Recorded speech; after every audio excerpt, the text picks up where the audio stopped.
acontecendo, Lu?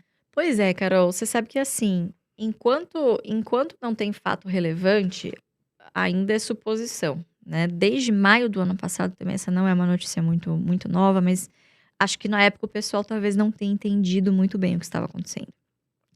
Em maio do ano passado, a companhia soltou um fato relevante em resposta a uma notícia que havia saído no Valor sobre a suposição que se fez naquela matéria de que a AES Corporation, que é a controladora da AES Brasil, estaria procurando, teria contratado Itaú e entre outros assessores para buscar alguém, um sócio, vamos dizer assim. Né? Na época não ficou muito claro que o ativo AES B3 estaria à venda.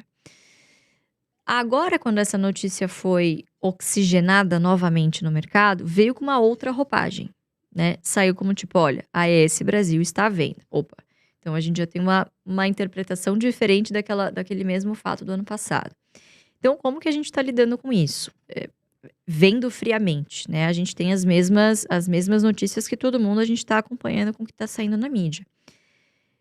Por parte do controlador, eu acho que esse seria um movimento precipitado. Primeiro porque olha o tanto de bilhões que eles despejaram nos últimos anos, né? Foram 2 follow-ons para fazer a companhia chegar na situação que está hoje, que sim, está alavancada, está longe do nível que a gente considera ideal ou saudável, mas o que eu gostei muito do último resultado é que eles já mostram que existe uma tendência, que a empresa talvez tenha chegado num pico de alavancagem e daqui em diante a prioridade número 0, não diria nem número 1, número 0, é fazer essa desalavancagem, né?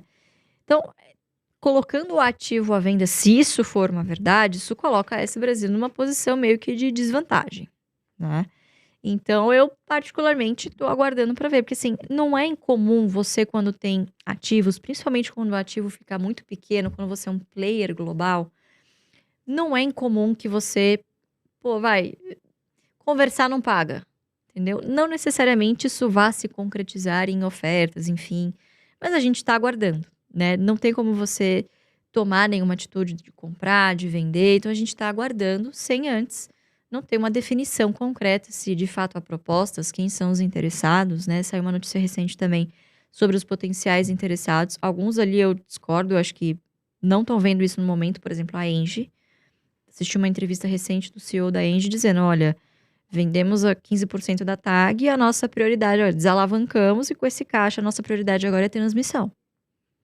Não é olhar para a geração nesse momento, né? Assim, o PLD, que é o preço de liquidação hora, não tá num patamar que traga TIRs, que traga taxas de retorno interessante para fazer esse tipo de investimento, enfim, então não estamos olhando.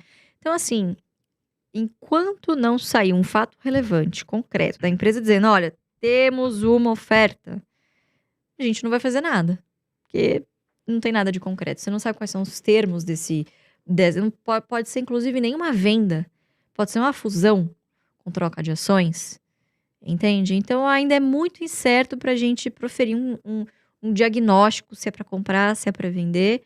A gente está mantendo a ação na carteira, né? É uma ação bem importante na carteira do Barsi. Eu até fiz uma comprinha, vou ser bem honesta.